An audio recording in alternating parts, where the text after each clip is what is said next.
I'll tell you what, today, just monitoring sort of the news as it's coming through this lens I like to look at it through, The Guardian.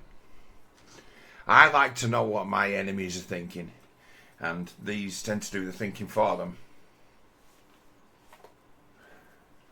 The people in life you run into who just repeat what The Guardian has said. Oh God, get a Labour activist on your doorstep, and it's like, yeah, I know the shit you're telling me because I read The Guardian too. I like to know what you fucking crazy bastards are thinking. Now, this caught my eye. Thanks to Trump, it's now in Europe's self-interest to compensate Africa for slavery.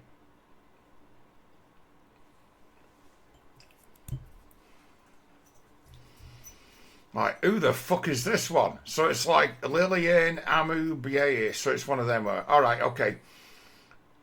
I haven't done it, but I'll just use it as an example as to if you want some fun or you want to laugh at something that's really, like, sad, just stick their name into YouTube and you'll more than likely find some absolute shit she's talked in front of a crowd.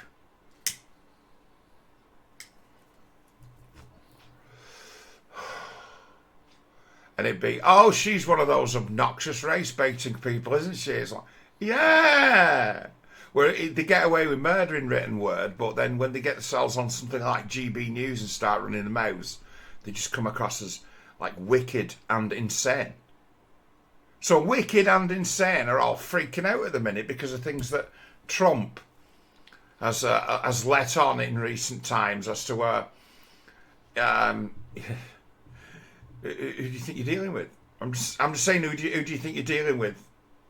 So then there's this, right, this morning there was a thing with Starmer where he made one of the most crass statements that anyone's ever made, attempting to make a fanciful association between the farmers and their tax breaks. He was referring to the farmers not having to have once paid inheritance tax. They were calling that a tax break.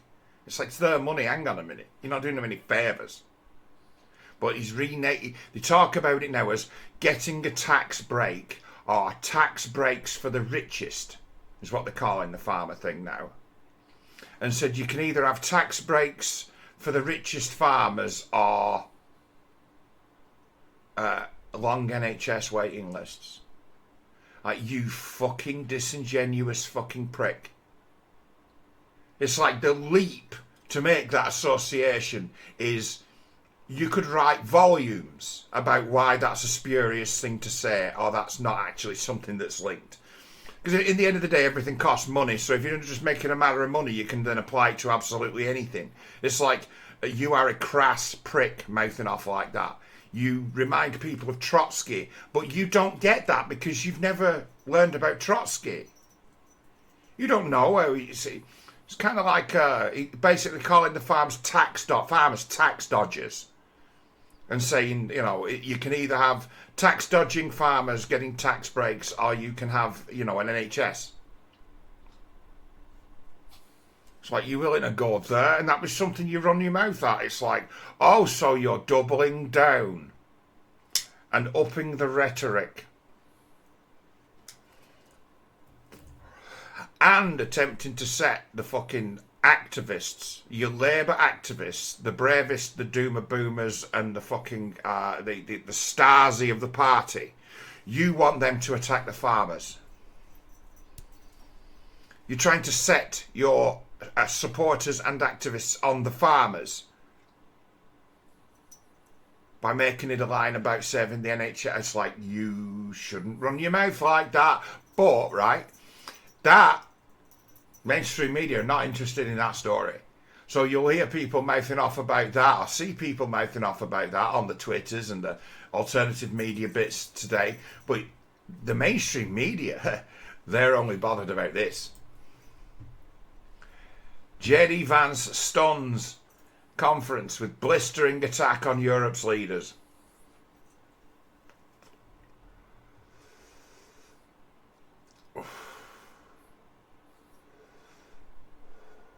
It's all the bother. Ooh, that's the same one. Then you've got Trump and Vance are courting Europe's far right to spread their political gospel.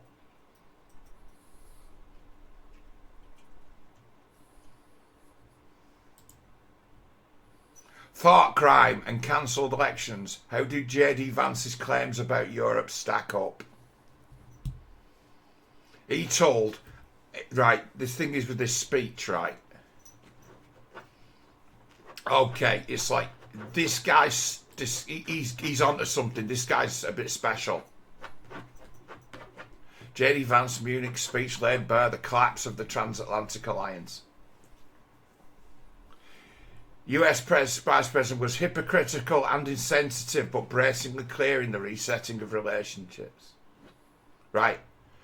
They've gone nuts over what he said, right? Now, the thing is, this is one of the best speeches I think I've ever heard anyone make to this audience ever. This is really good. And it makes a case that I make, right? I ain't saying I invented this. I'm saying that there's a line.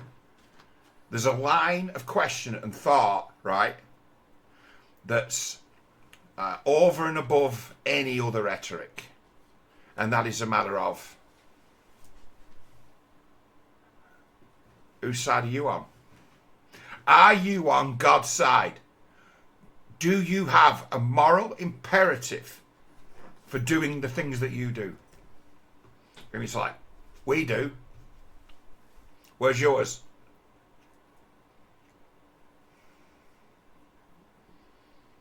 So it's in this way, they'll be frightened because their rhetoric is extremely similar to Putin's. They'll be like, oh shit, because Putin, right, he's managed to survive staying in government and in a stabilised country. Russia is not struggling, they're not starving, there's no shortages, right? Because he's been able to stoke up their morale and say, right, you see these European pricks who are feeding Zelensky to go to war with us. Have you seen what they allow to happen to their kids? Have you seen what they do to their own people who speak out? It's like Russia's got the internet too. They know. They get it. The Russians can point to all the things that JD Vance points to and say, and these are the good guys. It's like if we don't fight off these European, it's like they'll turn our daughters into whores.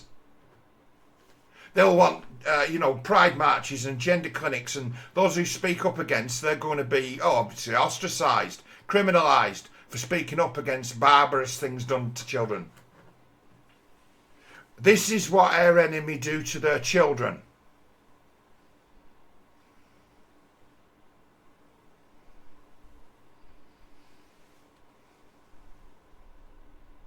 This is what our enemy does to its own people. You think you've anything to gain from joining Europe, who want to silence you and want to basically they want perverts to have access to your children to turn them into more pliable people. People who are never going to be a threat. Never going to grow up. Never going to have a life. That's what they want to do to you. And that's the rhetoric that's keeping the Russian government in power. And it be powerful and it override everything. Look what these people do to the young. And I'm like, Russia's not going to lose this war because they're not going to give up. Why? Because they don't want the West turning their children into whores.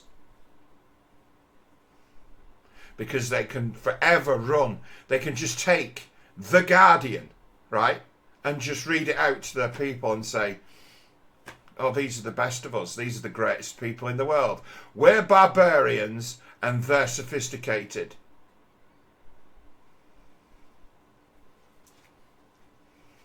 There is this. It's like a war of. It's Sun Tzu, right? If you haven't got a really fucking good moral reason to be going fighting a war, you shouldn't be fighting one. If you have the moral imperative, you'll win. But don't even think about going to war without it, because the people won't come with you. The West, Europe, Britain, and say has no moral imperative to tell anyone in the world how to behave or raise their children. They fucking failed at it. They are despicable at it. They are creating monsters and an insane society that's psychotic, hysterical, hypersexualized, hypersensitive, vengeful, vindictive, and nasty. And they're like, we have enough of that of our own. Do we need more of that? Do we need perverted behaviour to be glorified here, like it's glorified? The glorified, not, you know, frowned upon, glorified. Do we want that? And it's like, you fight that war of rhetoric over Ukraine along those lines and you will fucking win. That's how to win. You have God on your side, if that's your angle. You have the moral imperative. You have the voice of the conscience. You have God on your side. That's to have the moral imperative. Everyone gets it. That's the speech that JD Vance gives. It must be frightening for him. And it's like, this has been proudly what was once the I love when Biden got in, this brilliant informative YouTube channel and the White House and brilliant Facebook page became this despicable, lying leftist propaganda outlet under Biden. And now the guy who built the community of it, Trump, has got it back now.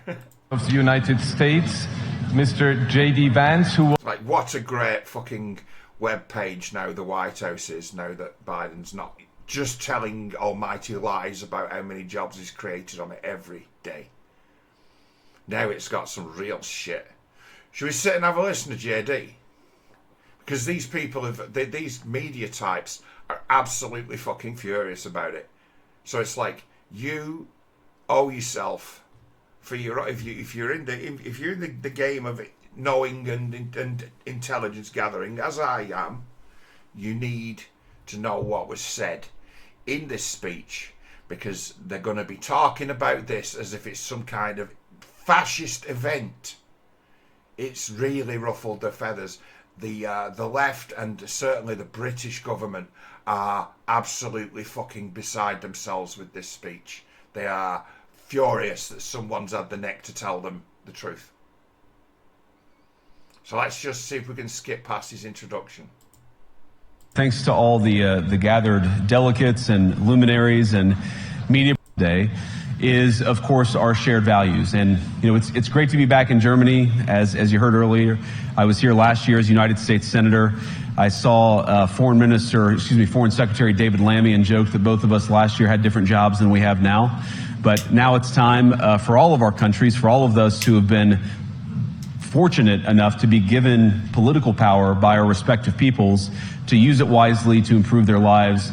And I want to say that, you know, I was fortunate in my time here to spend some time outside the walls of this conference over the last 24 hours. And I've been so impressed by the hospitality of the people, even as, of course, as they're reeling from yesterday's horrendous attack. And the first time I was ever in Munich was with my wife, actually, who's here with me today, on a personal trip. And I've always loved the city of Munich, and I've always loved its people. And I just want to say that we're very moved, and our thoughts and prayers are with Munich and everybody affected by the evil inflicted on this beautiful community. We're thinking about you, we're praying for you, and we will certainly be rooting for you in the days and weeks to come. Now,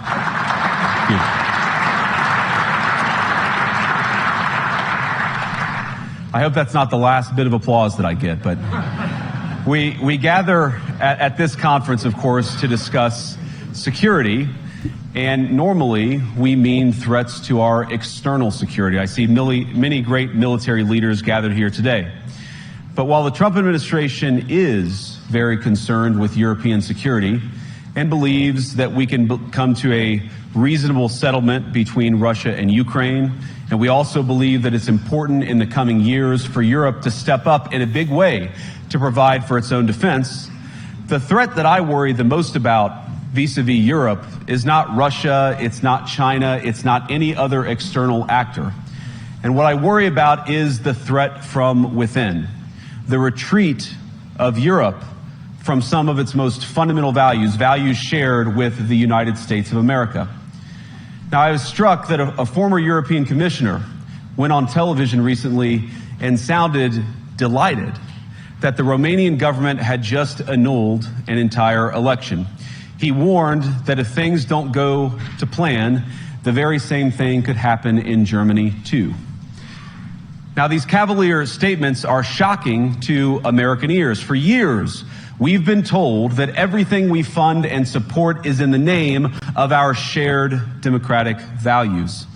Everything from our Ukraine policy to digital censorship is billed as a defense of democracy. It's like one move, checkmate. Done. I just turned the board over and you just lost.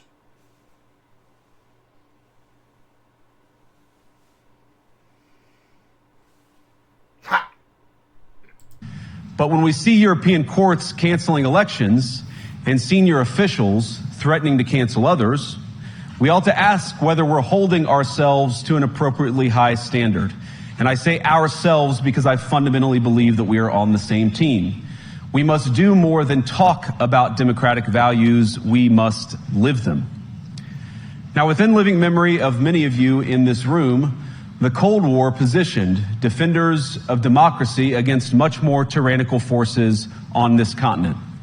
And consider the side in that fight that censored dissidents, that closed churches, that canceled elections. Were they the good guys? Certainly not. And thank God they lost the Cold War. They lost because they neither valued nor respected all of the extraordinary blessings of liberty. The freedom to surprise, to make mistakes, to invent, to build. As it turns out, you can't mandate innovation or creativity, just as you can't force people what to think, what to feel, or what to believe. And we believe those things are certainly connected. And unfortunately, when I look at Europe today, it's sometimes not so clear what happened to some of the Cold War's winners. I look to Brussels, where EU commissars warn citizens that they intend to shut down social media during times of civil unrest the moment they spot what they've judged to be, quote, hateful content. You know, just get coffee at the right temperature and it's like the best drink in the world. Or to this very country, where police have carried out raids against citizens suspected of posting anti-feminist comments online as part of, quote, combating misogyny on the internet, a day of action. German government have been bad for that for years. That was the tool by which Twitter was able to tie people up in legal knots for things they'd said when they'd been reported that you'd broken German law. And you didn't even have to be in Germany, and that the German government would be making moves against you for things you'd said on Twitter. It was used as a proxy. There's plans in the future to do more of that and lay it on the doorstep of the British government. Like the British government and the EU looking to censor the web in the US, using legislation because of common carriers like utilities, and saying, in essence, trying to make the case that because they have got a legal sort of a legislative hold over the infrastructure, they also should have a control of the platforms that run on the infrastructure. Oh yeah, Europe is in its way, trying to put a load of pressure, and it would have worked on old Twitter. It won't work on Elon. Elon tell them to stick it up the fucking arses, won't he? And let them deal with the people when they cut them off from the social media. So okay, you'll get a right old backlash for that. People be coming looking for you. If you shut down social media because you don't like people saying mean things about you or others in your protected groups, it's like the guys who, it's got to a stage as this whole political correctness thing, it's like those who've embraced it and said, oh, this is a good thing, this is a fine thing, it's like you're going to be conned by it in the first place. And it's so taken over every process of thought now that it's become, those who are controlling it have got the same set of triggers as those who are the fools to it. So now Vance is like this is about as testy as it gets, right? And they're absolutely fucking furious beside themselves over things he said. That's about as testy as it gets. This is milquetoast, to use that horrible Tim Pool word. This is milquetoast. And they're absolutely furious about it. Did you get what I'm getting at yet? Look to Sweden, where 2 weeks ago the government convicted a Christian activist for participating in Koran burnings that resulted in his friend's murder. And as the judge in his case chillingly noted, Sweden's laws to supposedly protect free expression do not, in fact, grant, and I'm quoting, a free pass to do or say anything without risking offending the group that holds that belief. And perhaps most concerningly, I look to our very dear friends, the United Kingdom, where the backslide away from conscience rights has placed the basic liberties of religious Britons in particular in the crosshairs. A little over 2 years ago, the British government charged Adam Smith Connor, a 51-year-old physiotherapist and an Army veteran, with the heinous crime of standing 50 meters from an abortion clinic and silently praying for 3 minutes. Not obstructing anyone, not interacting with anyone, just silently praying on his own. And after British law enforcement spotted him and demanded to know what he was praying for, Adam replied simply, it was on behalf of the unborn son he and his former girlfriend had aborted years before. Now, the officers were not moved. Adam was found guilty of breaking the government's new buffer zones law, which criminalizes silent prayer and other actions that could influence a person's decision within 200 meters of an abortion facility. He was sentenced to pay. Yeah, you can be accused of praying in your head near an abortion clinic and find yourself in a lot of trouble with the police. They can't prove whether you're praying, but if you admit to it, well, they've got you, haven't they? But you could be accused of praying. Are you praying? Come with me. That's the thing. Abortion rights activists, the bravest, LGBT in alliance with the crackpot feminists, they pushed for this. They wanted that law. They created it. They lobbied for it. It's what they demanded. They got what they wanted. No one stands against it, because if you stand against it, you get accused of being obviously a misogynist. And the whole fucking lot of them come after you. That's this country. He knows what's happened over there. They tried it in America, and in America it's not worked. There's been a revolution, and they've elected this fucking guy. They've roundly rejected it. But Europe is continuing as if it's just, that's how it is. We're the ones who are the moral good. We're the morally good ones. The ones who are doing the oppressing. We're the good ones. We're the real victims. But we're also the oppressors. But we have the right to oppress because we are victims. The victims of the oppressor, well, they're not allowed to speak.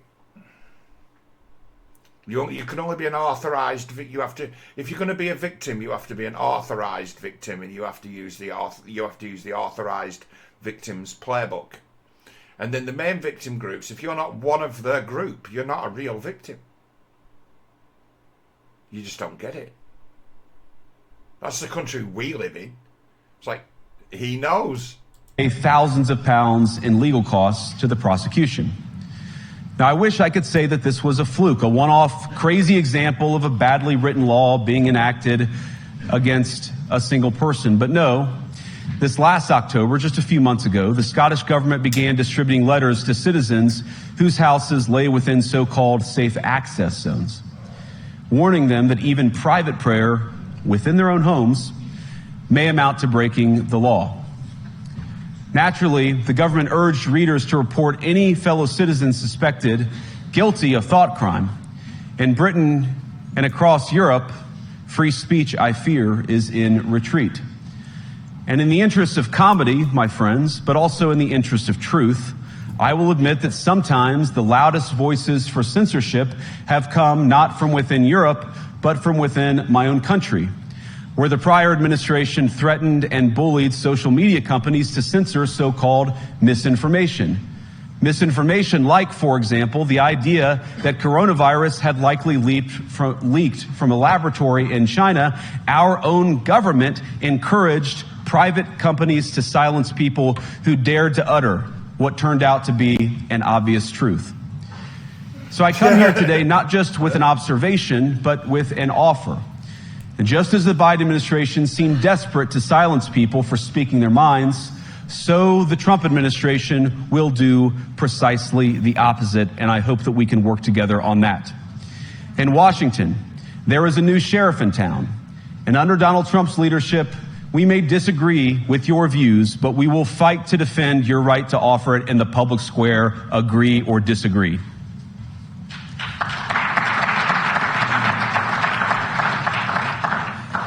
Now, we're at the point, of course, that the situation has gotten so bad that this December, Romania straight up canceled the results of a presidential election based on the flimsy suspicions of an intelligence agency and enormous pressure from its continental neighbors. Now, as I understand it, the argument was that Russian disinformation had infected the Romanian elections. But I'd ask my European friends to have some perspective. You can believe it's wrong for Russia to buy social media advertisements to influence your elections. We certainly do. You can condemn it on the world stage even. But if your democracy can be destroyed with a few $100,000 of digital advertising from a foreign country, then it wasn't very strong to begin with. Now, the good news is that's about 1,000 people there and about 12 people clapping. Is that I happen to think your democracies are substantially less brittle than many people apparently fear. And I really do believe that allowing our citizens to speak their mind will make them stronger still. Which, of course, brings us back to Munich, where the organizers of this very conference have banned lawmakers representing populist parties on both the left and the right from participating in these conversations. Now, again, we don't have to agree with everything or anything that people say. But when people represent, when political leaders represent an important constituency, it is incumbent upon us to at least participate in dialogue with them.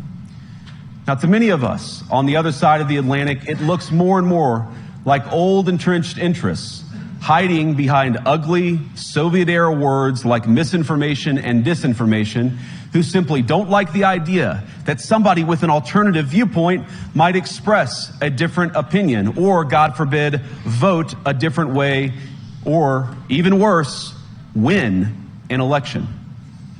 Now, this is a security conference, and I'm sure you all came here prepared to talk about how exactly you intend to increase defense spending over the next few years in line with some new target.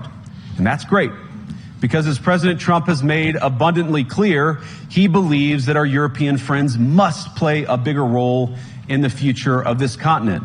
We don't think, you hear this term, burden sharing, but we think it's an important part of being in a shared alliance together that the Europeans step up while America focuses on areas of the world that are in great danger. But let me also ask you, how will you even begin to think through the kinds of budgeting questions if we don't know what it is that we are defending in the first place?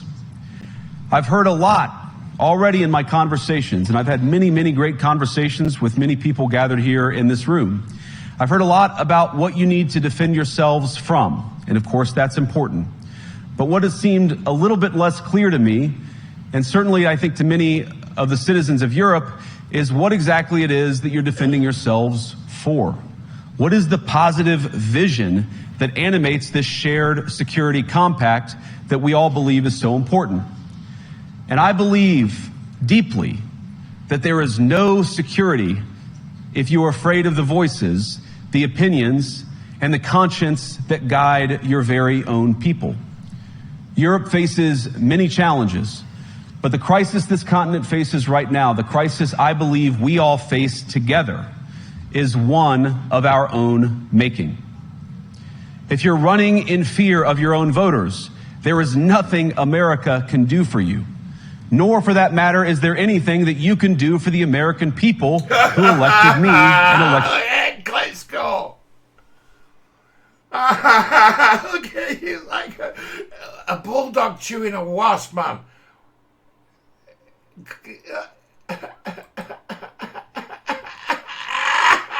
Ukrainians. He's like the mayor of Kiev, isn't he? Look at his face.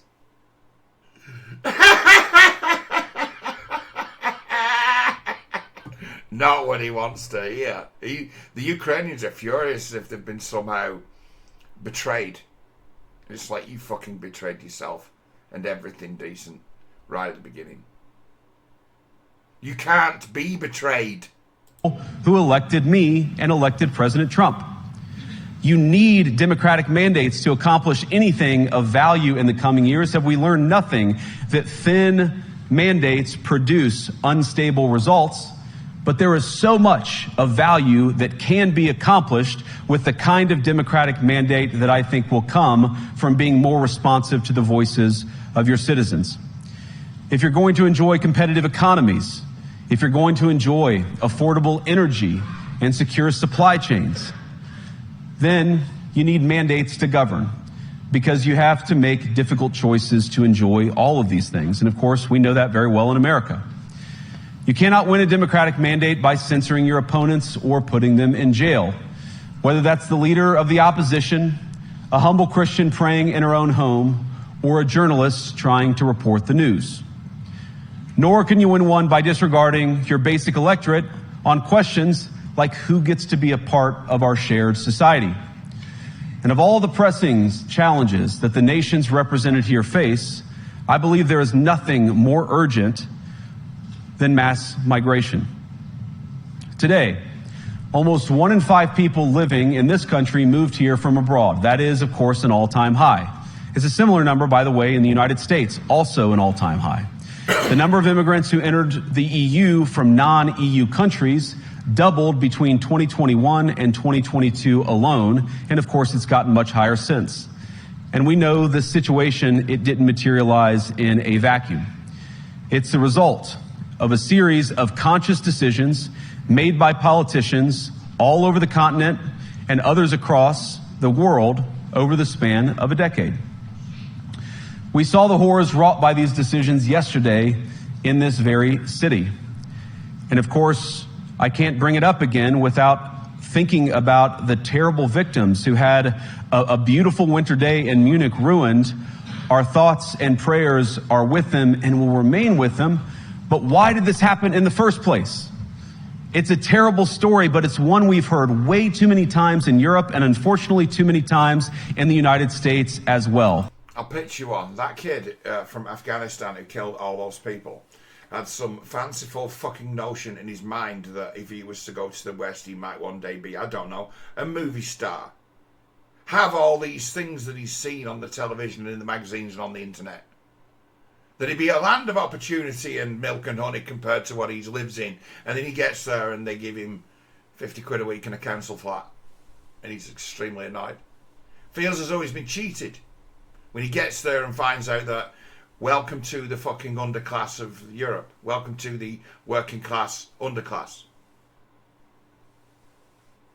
And that was the gift that they had for him when he made his way from another country. With a dream.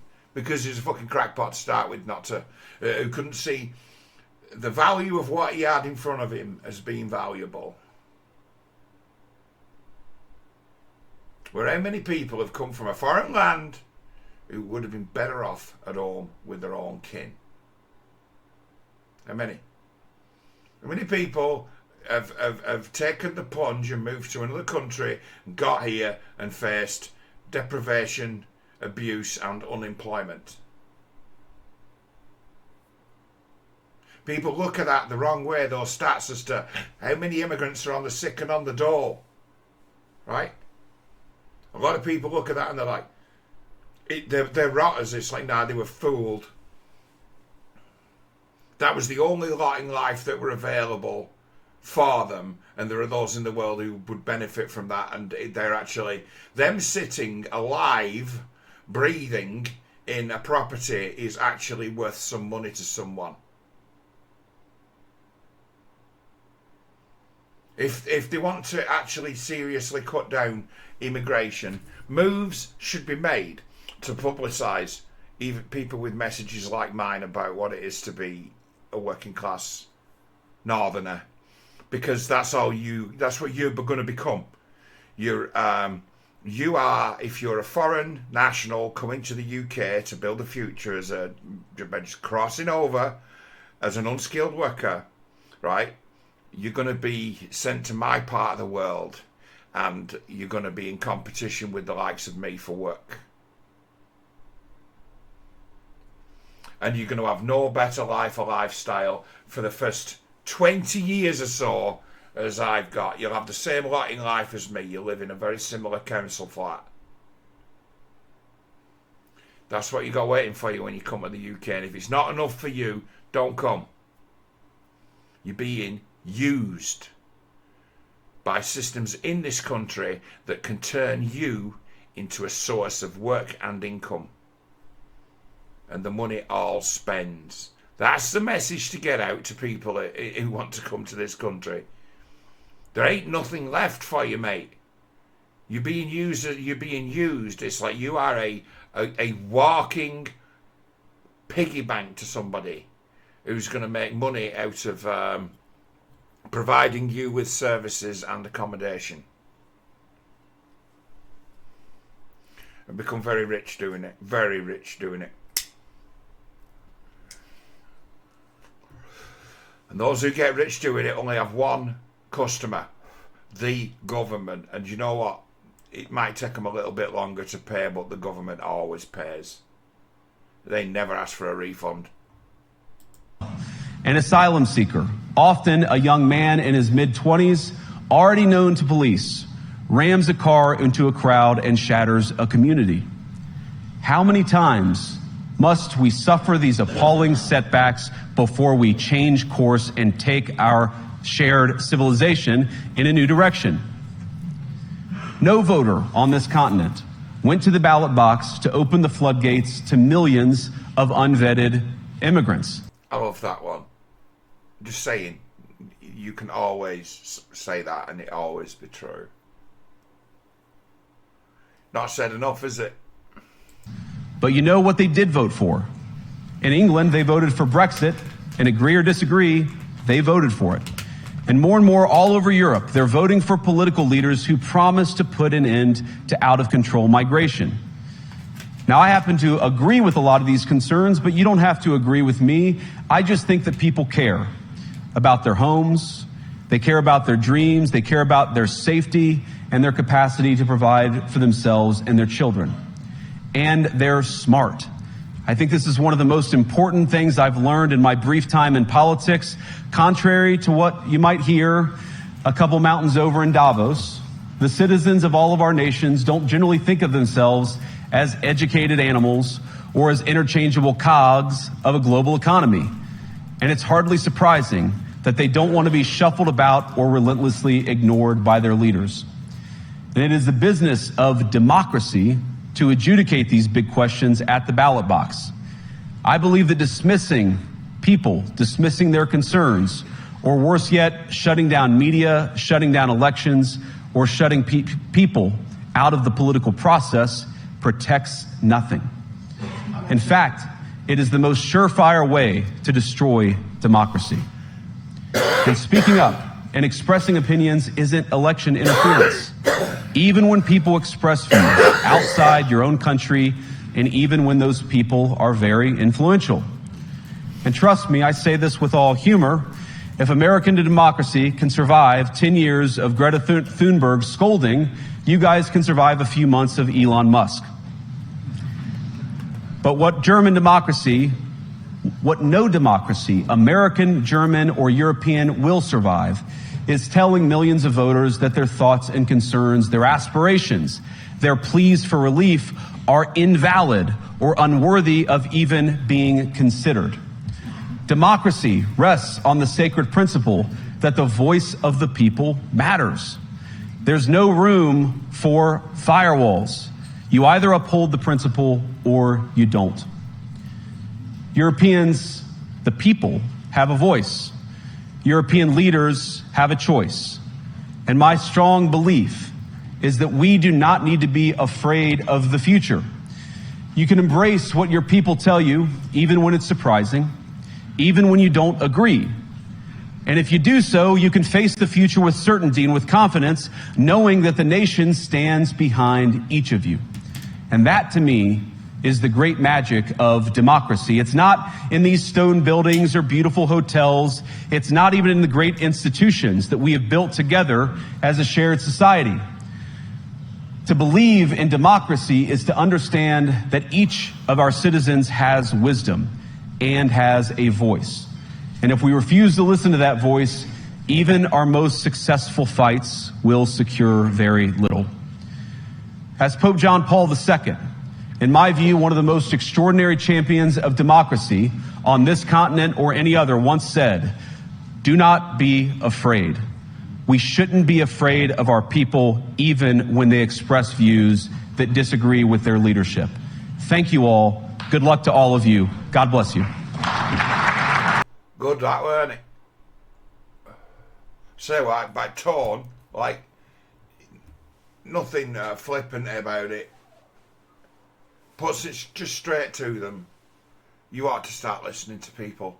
Otherwise, you know, your problems are going to increase. You're going to become more detached, and you'll have less of a mandate for the things that you want to do because you haven't got one now.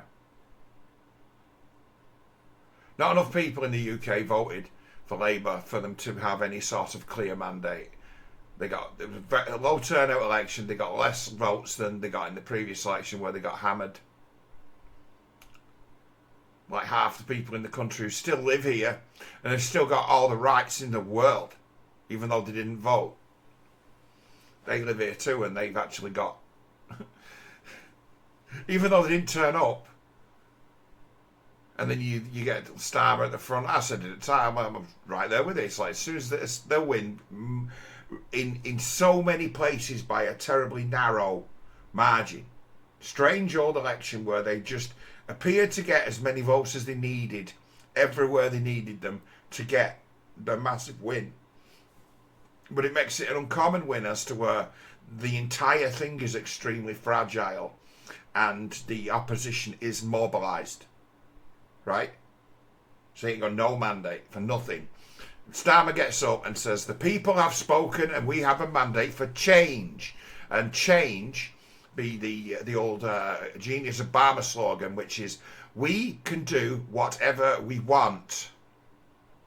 And what you on about manifesto? No. That's just some kind of clever pamphlet we put out. We don't. No one does it. No one sticks to the manifesto promises. Why should we?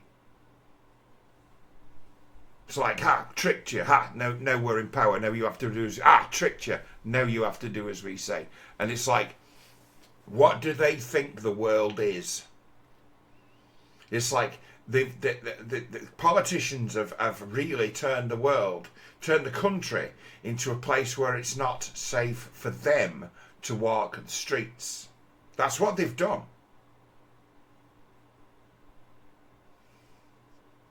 That's how bad it is. So Mr. Vance comes along and he's really milquetoast. I thought he was gentle in his criticism of Western government. Gentle, right? and they're absolutely furious about it. That speech, I'll put it on for you. It's like, it was just a good speech. It pushes the right buttons, as to say, shared values, man. I mean, come on. Makes the case that it's like, now Trump's in. It's like, we have got a mandate. People voted for us to be ourselves. People voted for us along these lines. We made promises when we were campaigning, and we're setting about delivering exactly what we said we were going to do. And you've got the left reeling, saying, oh my God, them guys are actually doing what they told the voters they would do. Oh no, we've never done that. It's like, they're actually going to do it. What? How dare they? The left is reeling. And this, literally, quite a polite speech that was critical of just picking a few different anecdotes, just critical as to values, whose values. And you got Klitschko in the crowd fucking chewing his fucking own cheek. This fucking cunt mouthing off like that. It's like, they're fucking crazy. Why would that speech send anyone into histrionics? It's like 19 minutes of it, and it's like The Guardian have dissected it real quick, like over a period of an hour from when it's been put out there, and it's like the end of the world. JD Vance, JD Vance, JD Vance, JD Vance, JD Vance. Oh my God, this stuff he said about us. And then it's like the Guardian begin fact-checking him. Fact-checking JD Vance. And it turns out, according to the Guardian fact-check, everything he said was a lie. According to the Guardian fact-check. Oh, that's a big surprise, isn't it? According to the Guardian fact-check, everything he said was a lie. He's accusing them of being censorious and obsessed with political correctness. And they fact-check him and say that everything he said was a lie. And it's like, yeah, this is a very end stage. But we've been, these fucking maniacs who are our leaders, ostensibly, our betters, they've been at end stage completely brainwashed. Wokeism and believing themselves right and true and great for fucking years. They reach their maximum capacity for insanity about this time, would be now 8 years ago when Trump first got in. That was it. They reached maximum insanity right then. And now that Trump's back, it's a matter of, you're still there. We just have to push the buttons and off you go. Hysterical, insane. Reading things into this that aren't even there. Because he's, like I say, he was just polite. So much was unspoken. You see him as an enemy and he starts talking like that. You've already decided that this guy's Himmler, right? And then you listen to that speech and you're like, but what he didn't say. And then the notion of what he didn't say has driven you mad, and you're all writing fucking articles about, oh, this marks the end. Oh, no, we haven't got shared values with Trump, have we? Oh, well, this is a parting of the ways. Us sophisticated, authoritarian Europeans, right, who's generally civilian populations do not have a fucking shared language. Oh, we're together in our resolve and rather sophisticated in our way. Where our natural ally in the world is the United States because they speak our language. They would break us off from the US and put us into bed with a load of people who have us at a massive disadvantage because they all speak our language as a second language and we don't speak theirs.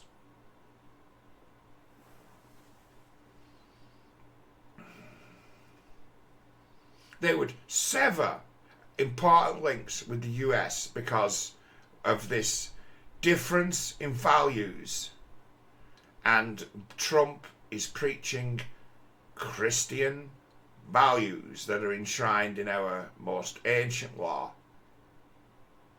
And they're saying, oh, no, we can't be having that. They can't even think it. Don't look at the speech. Check out the reaction to it. It's unhinged. The West, it appears, elite seems desperately afraid of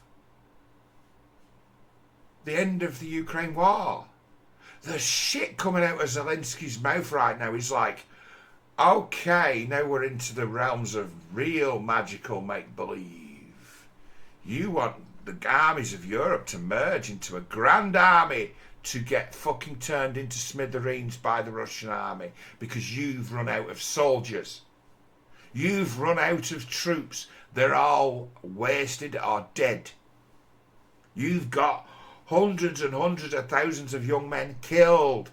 Then you've sent the middle-aged guys and you've got them killed. And then you've sent the very young guys and you've got them killed. And you've got no more bodies to feed to the smithereen machine, with no path to victory, no way of winning without the whole fucking world jumping in. And I tell you what, the world, right, I'll put this too, right, if you want a war that's not nuclear, or a third world war, right, think of the logistics of the world sending their armies to the Ukraine, for them all to be destroyed by Russian artillery, for them all to be turned into fucking smithereens. US and British and French and German troops on the field will die from explosions and artillery shells and fire just the same. The weapons do not discriminate. Any mass of troops you might want to send from the four corners of the world to somehow retake Ukraine will suffer a tremendous bloodbath. It's like, this is what I pointed to from the start as to, have you seen what war looks like now? This is like really bad. It's like, no, this is bad for all sides. Have you seen how it's now done? It's like you don't get to fight. It's like you're just there to be shot at. It's absolutely terribly useless. It's like the drones have changed it. You need to stop. You need to wait. Right, hang on a minute. Things are not what we thought they were at the start of this war. Things have developed. Weapons technology has revolutionised in the passage of this war. And it's like, get them fucking troops off the field. Get them troops off the field.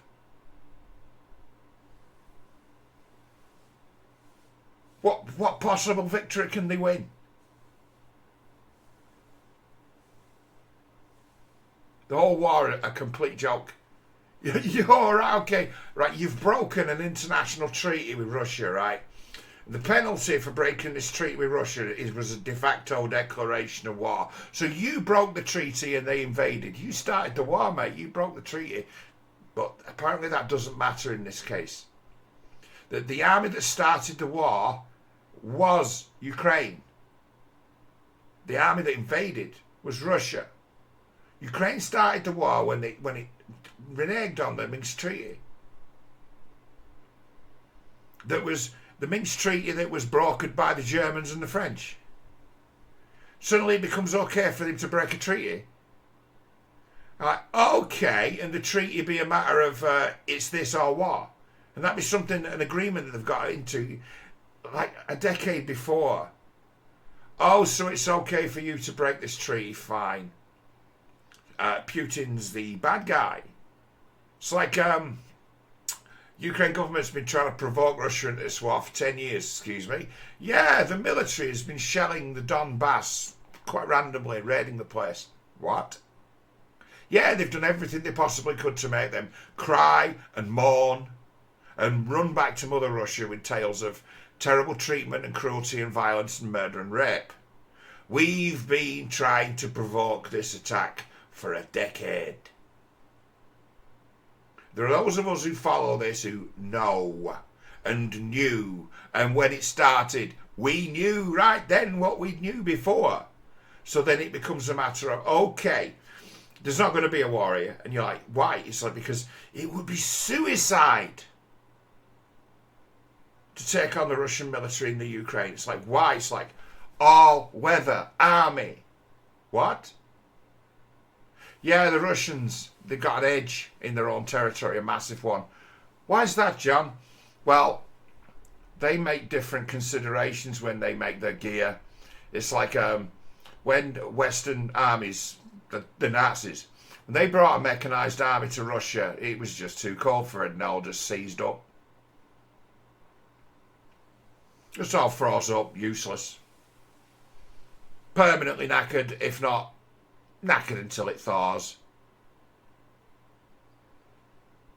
And when the Panzers were all completely knackered, well, the Russian T-47 tank still ran.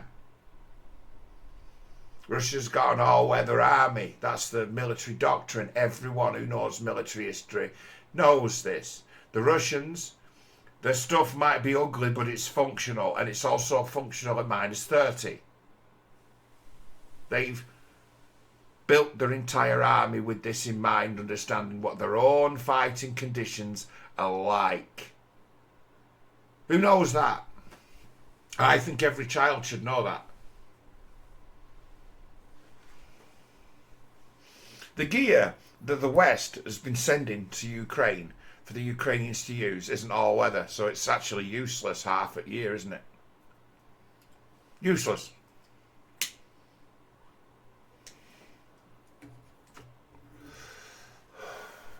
Your Abrams tank is completely untested, sub-zero, isn't it?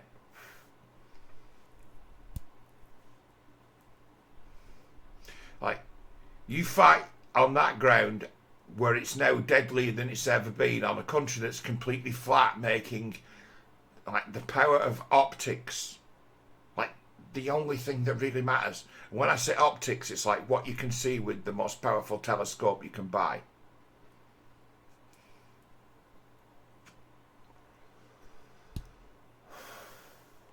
I'm talking about optics. There's nowhere to hide. It's that kind of place. It's flat. You go and check the place out. The Ukraine is as flat as any land in the world. It's why it's the best farmland in the world. It's why.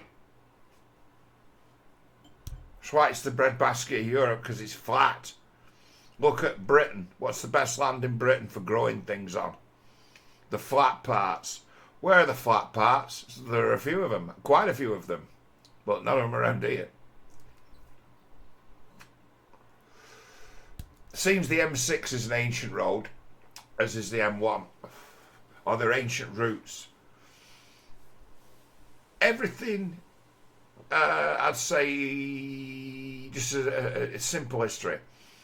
Everything either side of the M6 is more or less flat all the way. Flat land for as far as the eye can see, from the top to the bottom of it.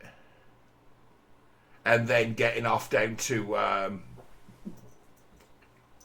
like Bristol, and then everything west of that, Wales wise, is mountainous and fucking rugged as fuck. The valleys, they ain't kidding when they call them the valleys. But it's like Shropshire's flat as a witch's tit, Hertfordshire flat as a witch's tit, Lincolnshire flat as a witch's tit. Say Northamptonshire, yeah, all farms. You get to the centre of the country as to like Derby North. From Derby North, forget it, mountain. You're not growing anything there. You get over towards Anglia, flat as fuck, as far as I can see. The sort of mountain ranges that fuck the job up, that break up the land. The great big moors and hills out there, outside the towns, mostly north of Derby. Shit places to grow food.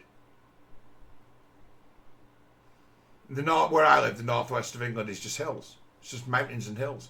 I feel strange being in a place where you can't look off into the distance and see a mountain.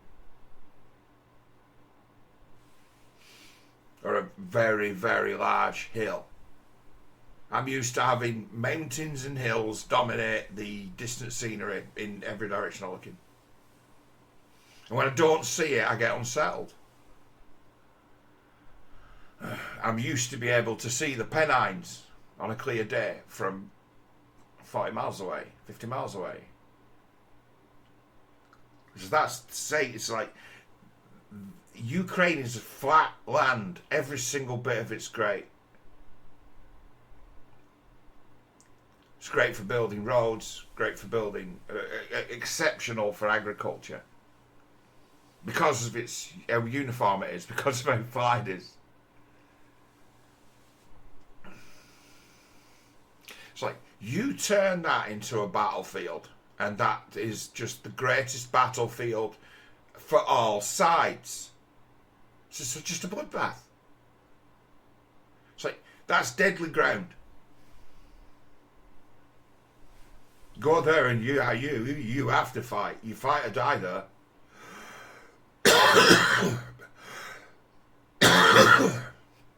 Everything works. It's like there ain't no cover to. There's no cover for from air defences either. No mountain range to get in the way of your radar. No valleys you can fly through to get underneath. You know, basically to have a mountain blocking the radar. Nowhere. No cover. There's no hardened thing in Ukraine that can stand up to what bombardment's possible now. Nothing. Like, you take the territory, you bring up your you bring up your guns. Okay, the Russian army are not a human wave army. You know what I mean? They don't spunk lives. They got the same doctrine as the West. They fight from miles out of range if they possibly can, and then take territory with human eyes. They're all about blasting you from miles away. All that ever happens is you get it where a scouting force, you get it where something gets looked at. It's a matter of assessment made of what kind of enemies there. Shell the fucking shit out of it. Encourage any defenders to run away, and then move in and occupy it.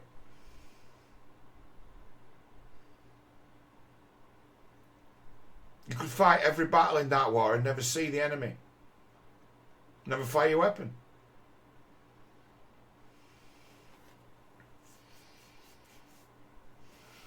So, oh yeah, it's like, yeah, before you get there, it's going to be smashed with fucking artillery. And we've got the way the way they work their artillery now is the most deadly weapon that's ever been conceived.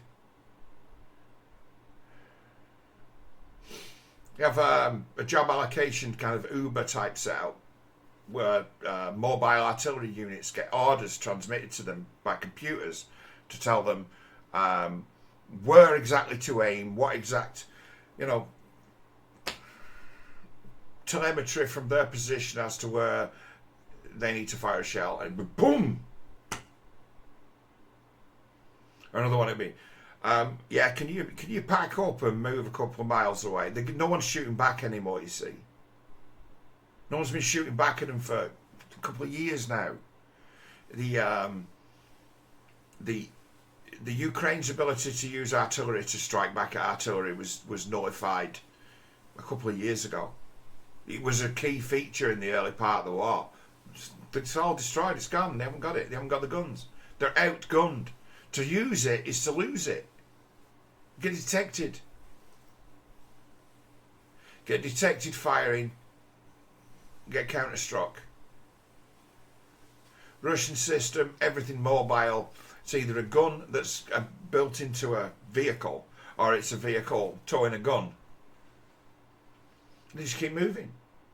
Like, they get a job, right? We've got to move, and move to be ready to fire here. Move to be ready to fire here. Move to be ready to fire here. Thousands of units. So it's like is it a question of being able to find Russia's artillery? It's like, no, because it's just everywhere. It's new model artillery. Uber technology has given us new model artillery, and it's impossible to sort it out. Why? Because it's not together. You could send 600 planes to each drop 2 bombs and destroy 1 each and make no impression on it. Reduced its strength by just as many bombs as you dropped. And they'd still have 10,000 more units like that. And in sending your planes out to go and bomb them, you lose 50% of them. Like, do the maths. These are the maths of the Ukraine war, right?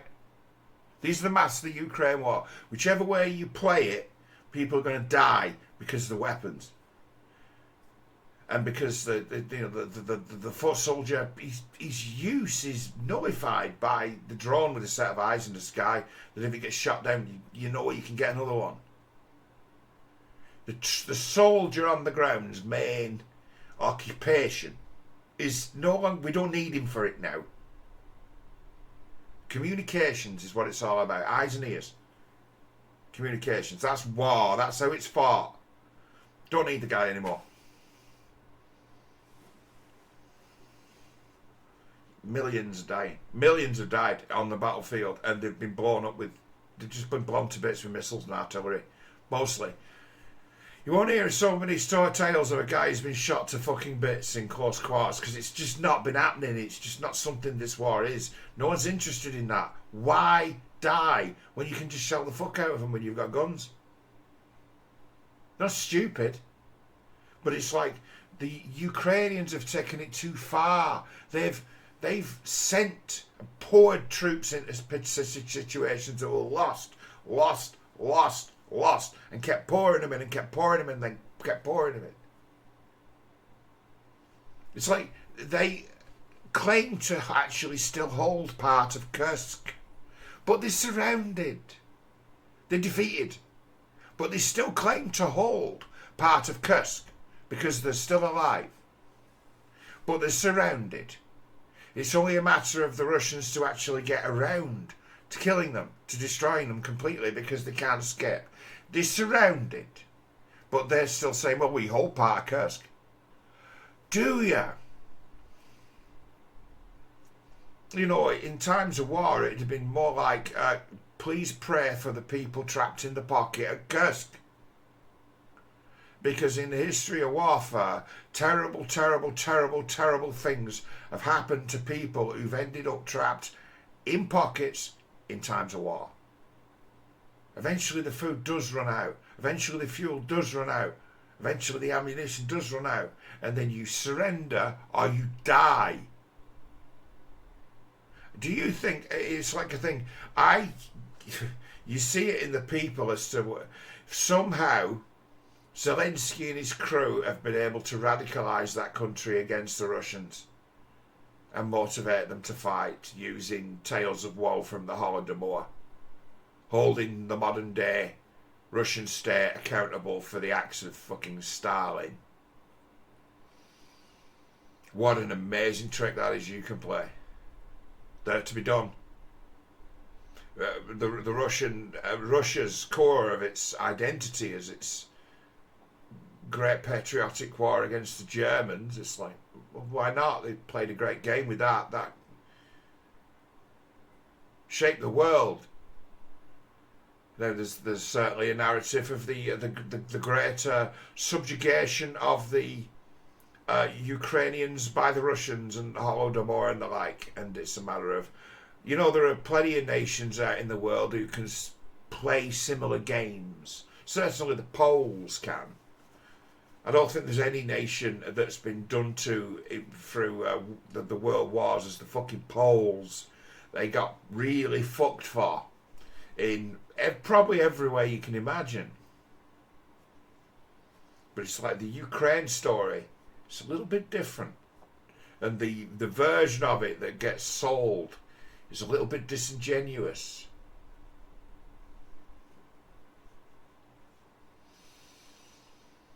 Stalin saw a lot of people dead with his delusions. It's like if you can hold Russia, if you can hold modern day Russia and Putin on the hook for the deeds of Stalin, you've got a fucking problem, because what can anyone else do about that? But the Ukrainian people, it was stunning, I think, to everyone who was an observer to see how it would appear that they've willingly embraced war with Russia.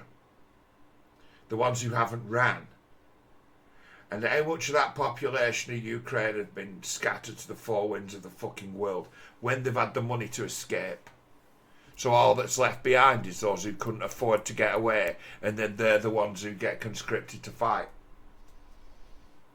And everything's been tried to sign people up. The wages, right, for joining the Ukrainian army are very substantial. They are paying their soldiers a lot of money.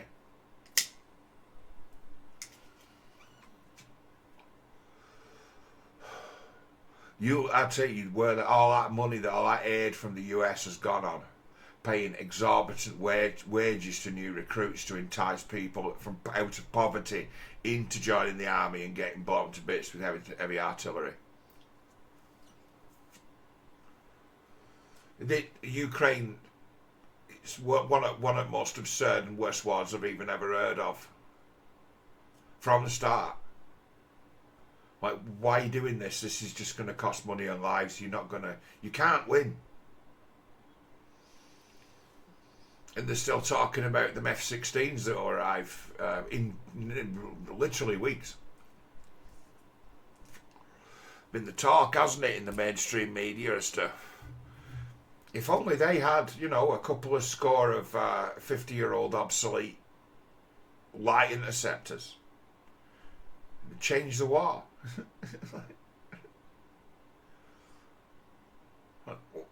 What the fuck? They're still on about it, aren't they? Well, them F-16s will be ready soon. 2 years ago, there's always high hopes that the Ukrainians might see sense, or an American leader see sense and end the war, because it's a ridiculous one, a stupid war. End it because it's stupid. Somebody might come along and do that. And you're listening to news in 2023 saying, well, in early 2025, they'll have the F-16s. And here we are in early 2025 and there's still a war going on. Wow. Wow. And in the bigger scheme of the war, right, that Zelensky's probably got right to think he's been fucked. Because I tell you what, apart from money coming in, because money's easy, isn't it? They print it. As long as money's been coming in, but arms, if you look at what's been given to the Ukrainians, weapons-wise, bar the ATACMS missiles, the long-range mobile artillery thing, bar them, they haven't really been given a great deal. It's not a lot of gear they've been given. It's not like Lend-Lease. It's not like World War II. Nothing like. They've, in essence, a case could be made to be said that they've just been given enough gear to prolong the war. Right? That in itself be a fucking massive crime. And actually, the Ukrainians, they have the right to say that. They would never, ever have committed to war against Russia if they didn't feel they had everyone's backing. A part of the problem of the war has been Zelensky seeming to think he's got everyone's backing. That he's actually got a massive support. I don't think he has. It's like those who are easily swayed and emotionally malleable, they support Ukraine. But those who actually matter, who've got a voice, who can actually talk about the topic, they're like, you crazy again, no, what? That's a crazy war. What are you playing at? You've rewritten history and played the victim. But you wouldn't have done so on your own because you ain't got the guts. That was the thing. That was why there wasn't going to be a war to start with. Where a guy like myself, right, who claims to be following it and would analyse it, I didn't think that that Putin would invade. I didn't think that we wouldn't see a war because the Ukrainians, it's unrealistic for them to get into a ding dong with the Russians. It's just science fiction. They would negotiate. But see, then suddenly that Zelensky's got balls of steel and there's a war. He can't make that. He didn't make that play on his own. Who made that play with him? Biden, Johnson. Made massive assurances. It's like, truth be told, the Ukrainians, right, have got very good reasons to fucking despise the British and the Americans. Because they haven't really helped them, have they? Really? They've just prolonged the war. And facilitated them getting a million people, I'd say 1 million people killed. There's faffing about the numbers, but they've been skating. I reckon he's got 1 million people killed, all told. I reckon that's the count. My reckoning is that losses are kind of relative to size in this war. The Russians have got the bigger army, right? But they've taken, I'd say the Russians have lost 500,000, right? 500,000. And the Ukrainians have lost double that because of the nature of the situation. On all the fronts, they appear to always, or they are always on the defensive. And being on the defensive in the modern world, oh God, it just means they know where you are, so they can just pummel you. Somewhat static. They've been building castles and, in essence, defensive citadels in forests because and trying to hide them under trees and things like that. That's what's been going on in that war because that's the only defence there is. And when they know where you are, nothing stands in the way of that artillery.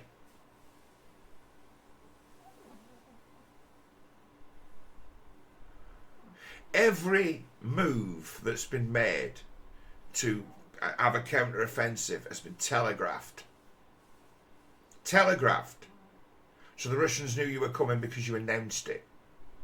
And then when you came, they blew you to fucking pieces because they could see you from 200 miles away. Smashed. You get clever and start trying to move columns of armour to prepare for an offensive, and they individually get just sniped to fucking bits with drones, blown to pieces. Don't even get there. Oh, the big push, the big summer push. Do you remember the big push? In every sector they attempted to break through, they were defeated. Every sector, and bashed as well. It's like you can go and look at the photographs of all the vehicles destroyed. Go and have a look. There were people watching it closely. They were looking at all the pictures, and then they had access to databases of equipment that the army had, and we're ticking these things off. Right, well, that's one of them. Tick that off. That's one of them. Tick that off. That's one of them. Tick that off. Blown to bits. Why? Well, their enemy were already entrenched. They can see them coming a mile away. The cheapest way of dealing with them is to just blow them to pieces with fucking long-range weapons and drones. See ya. First time, that was how the battle played out, right? This our press are cheerleaders. They just love war, and they've decided that Putin's Hitler. That's it. So they're not thinking. They're not talking. First time that showed itself as being. This is the nature of what battle looks like now. They should have just told the world, this is what this war is. This is like sending your kids to the Somme. This is bad. This is high casualties. Terrible deprivation. Seeing your mates blown to bits and getting out alive. That's what this is. They should have just shown the world the war the way that I've been kind of following it on YouTube and Telegram and She showed people the war. They'd have been like, we've signed up for this. We've signed up for this madness. We're helping this madness. Stop it. Has that happened? Has it fuck? Can't keep up with that sometimes. Probably not as much as I'd like to. That Patrick Lancaster, because a lot of his are Russian, and I like listening to things. A lot of what he does is a lot of Russian subtitles.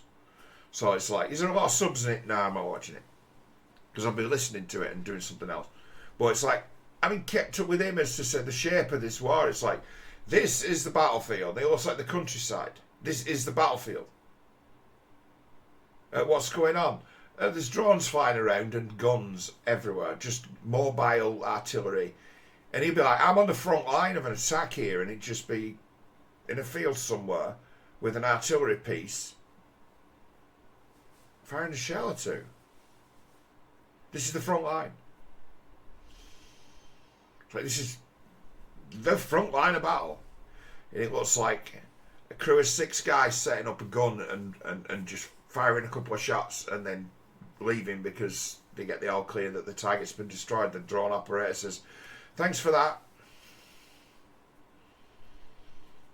And it's Russian artillery team talking you through what their job is, exactly what their job is and how they go about doing it. And it's like, it's not a secret. Why? Because we like our enemies to understand just how fucking hard we're going to be to find. The day they get fucking found and destroyed by the Ukrainian military, no, never going to happen. They're on the front line.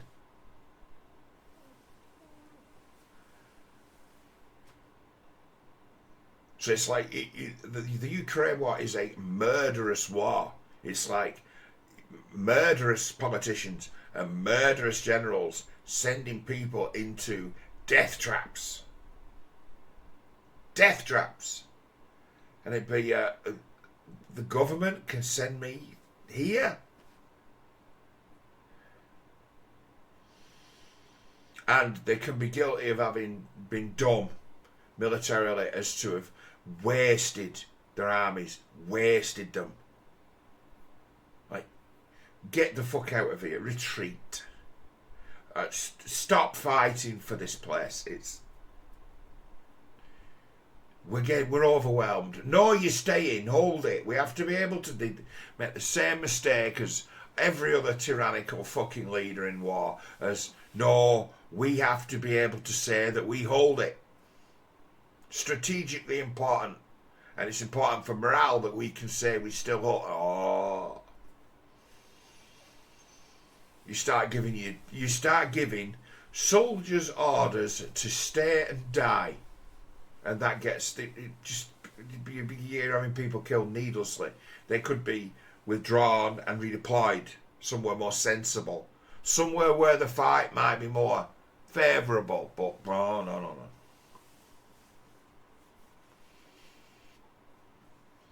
The Russians find themselves fighting against an army that seems willing to make massive sacrifices. And that's not good. It's not good for anyone. It's not good for the world. It's not good for our well-being. The Ukraine war is a drain on my resources and yours. Governments have made all the money I put into the world in like VAT. I tell you, it's there, isn't it? For everyone, we all have our burden. All the VAT I pay. Oh, like actually, every penny I spend is in its way a devalued currency based on government largesse and in printing money and giving it away. In a way, we're all actually paying for that. That's coming out of money we'd otherwise have in our pocket is ending up being spent on that war. That war being used as an excuse for our high energy prices. Remember that. Well, I think in our high energy prices, we are paying for the Ukraine war, and they've been paying for it since it started. Because that's what they blame our high energy prices on. Instability in the markets because of the Ukraine war has forced us to put up our energy costs. We have the most expensive energy now, don't we, in the world, in this country. The most expensive electricity in the world we are. And we are four square in alliance with a nation that's fighting a money pit of a war that can never, ever be won against an enemy that we wouldn't last a day against. See, what an absurd, in crackers, knobstick country we live in that thinks it's some kind of fucking power. It's almost dangerously stupid and sick to think. What the fuck does it matter what Britain thinks where it comes to the larger goings on in the world? We are a joke. We care more about middle-aged rich women not being offended than we do about kids being properly looked after. That's where we are. The state of it.